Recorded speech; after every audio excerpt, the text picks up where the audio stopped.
Look at this, it's desolate. It's not like we aren't trying hard, or we aren't putting in the effort. It's just that there's no one on the streets. Historically, on National Day Golden Weeks, the streets would be packed with people.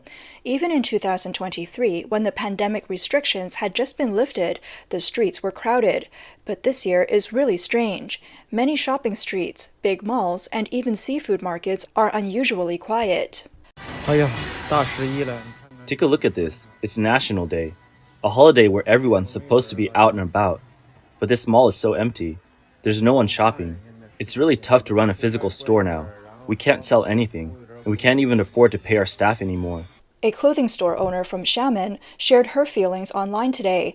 She said the video shows what used to be a bustling pedestrian street in her area.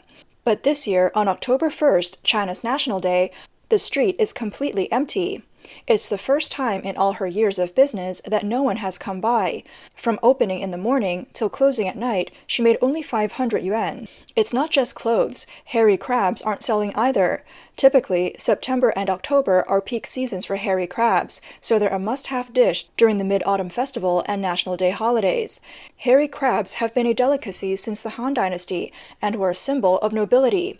Today, they represent prosperity and happiness, and are also popular as gifts during the holidays.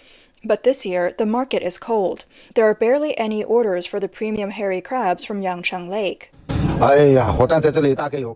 I've been standing at the Yancheng Lake Hairy Crab Market for half an hour, and not a single customer has come to buy crabs. What's going on this year? There's been typhoons, and it's been extremely hot.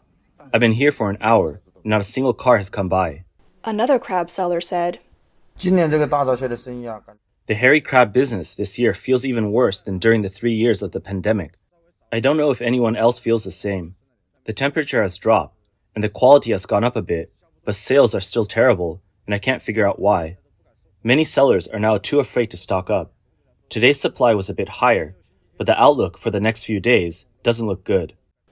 The sharp decline in hairy crab sales has affected the entire supply chain. The hairy crab market has completely collapsed. It's like the sky has fallen. Both the farmers and the sellers are facing a disaster. Prices are low and nothing is selling. It's all stuck in inventory.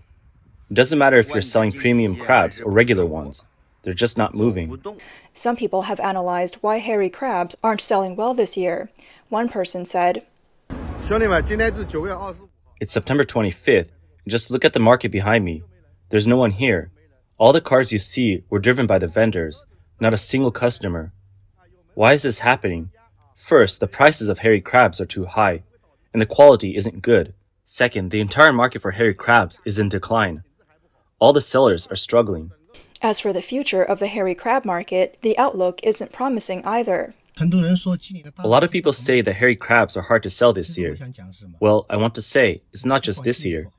For the next 5 to 10 years, they won't sell well. The reason is simple. The economy is declining, and people just don't have money in their pockets. If hairy crabs are being abandoned because they're too expensive, then what's going on with the street vendor economy during this year's National Day holiday? I've been running a street stall for many years, and this year has been the hardest to figure out. Usually, business is good on the first day of October.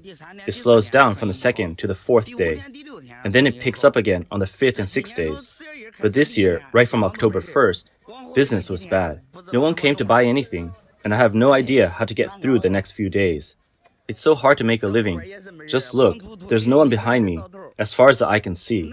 It's really tough. 37-year-old office worker Yang Le returned home from her vacation in September. She decided to travel abroad again during the CCP's National Day holiday because Beijing was just too boring.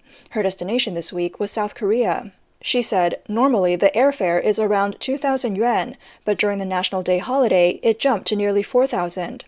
However, after she bought her ticket, domestic flight prices for the National Day holiday suddenly dropped dramatically. On September 26, people online started noticing that ticket prices were plummeting. One person had booked round-trip tickets from Chengdu to Yining a month in advance for 4,600 yuan, only to see prices drop by 60% within a month. Another traveler from Huai'an, Jiangsu, shared her experience.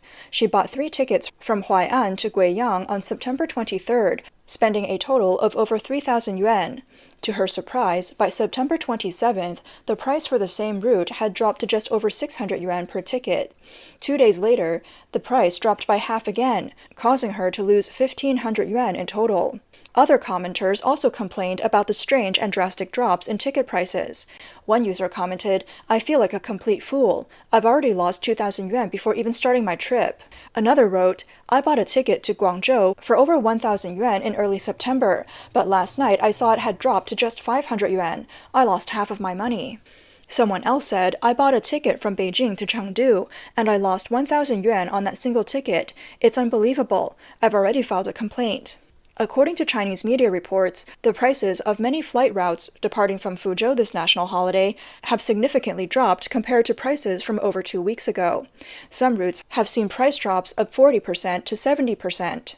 For instance, tickets from Fuzhou to Tianjin recently averaged 840 yuan, but for October 1st, the price fell to 400 yuan, a 52% drop. Tickets from Fuzhou to Shanghai had an average price of 768 yuan, but for October 1st, they dropped to 420 yuan, a 45% decrease. Other popular cities like Shanghai, Hangzhou, and Xiamen have also seen noticeable drops in airfare for the National Day holiday. Data from flight booking services shows that domestic economy class tickets during this period have dropped by an average of 21% compared to last year. Meanwhile, international flights remain in high demand. The top 10 destinations for ticket bookings include Hong Kong, Bangkok, Kuala Lumpur, Seoul, Osaka, Tokyo, Singapore, Bali, Phuket, and Macau.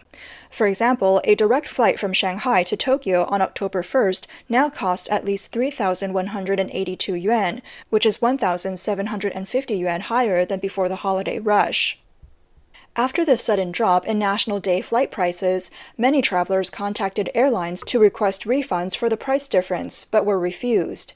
A traveler from Chengdu who had purchased tickets on a well-known travel app shared her experience. In early September, she had been monitoring flight prices for the National Day holiday from Chengdu to Shenyang. One day, the platform showed an ad stating, "Lowest price across all platforms, the lowest in months." So she bought 5 tickets for October 2nd at 900 yuan each. However, on September 27th, she noticed that the same flight from China Southern Airlines had dropped by 250 yuan per ticket. This meant she lost 1,250 yuan for her 5 tickets. She called customer service to ask for the difference, but after 4 calls, she still hadn't received a clear response. Her request was to get a refund for the difference, but the airline explained that price fluctuations were normal. When she tried to cancel her more expensive tickets and repurchase the cheaper ones, the platform refused. Many people find this system unreasonable.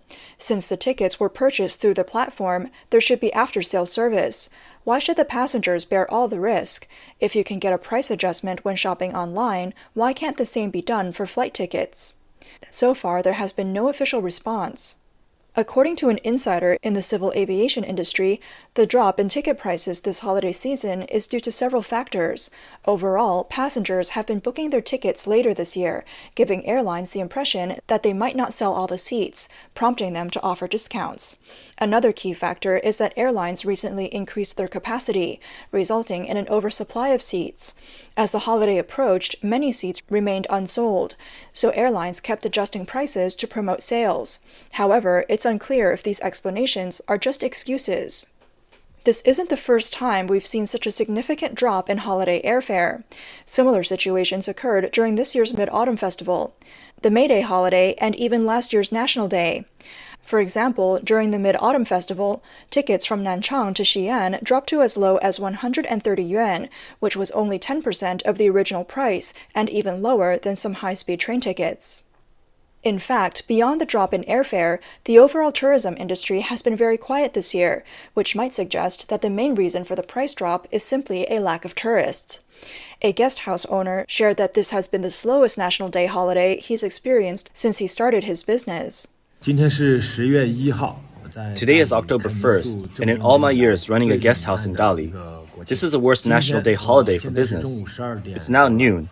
I've checked the guest houses around me, as well as my own. There's still quite a few vacant rooms, much more than previous years. Another hotel owner also complained about the slump. Judging by the hotel bookings, everything's gone cold. I don't know what it's like where you are, but here, if I raise prices even a little, customers vanish.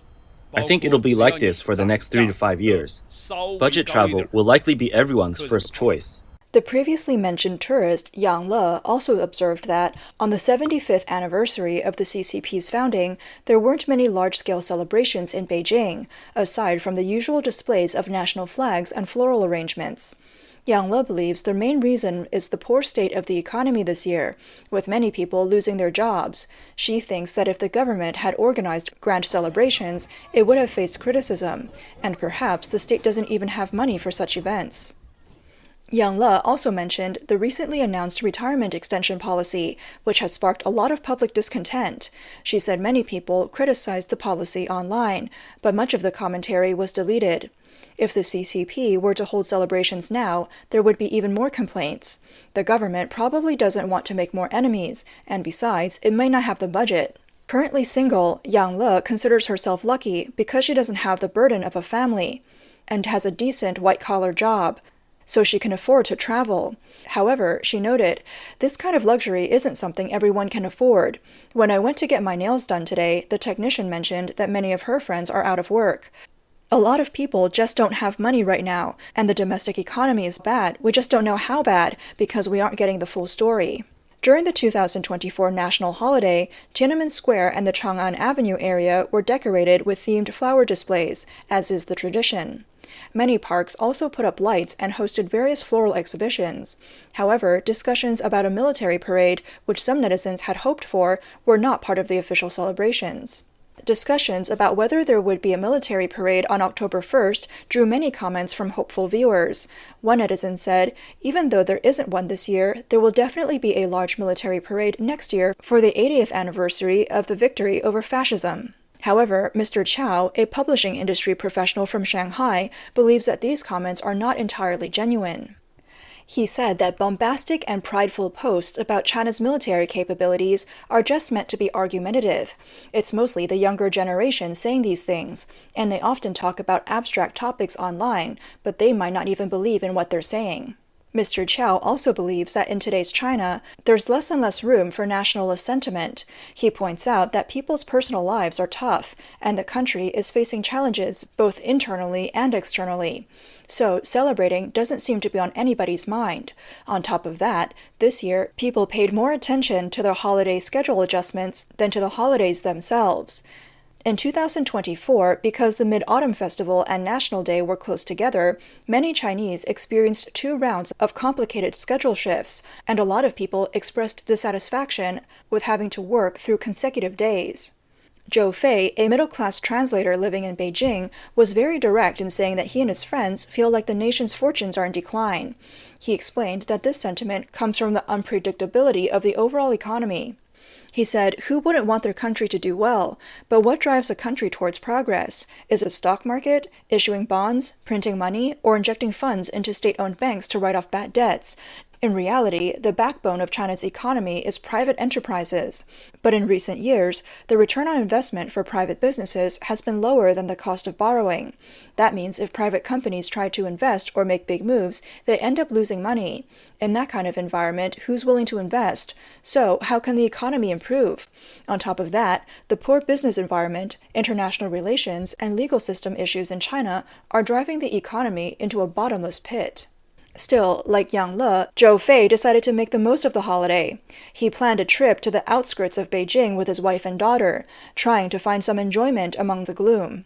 From a psychological standpoint, he thinks people are slowly moving past the pandemic mindset, but they haven't regained the joyful anticipation for holidays, mostly because their outlook on the future remains low.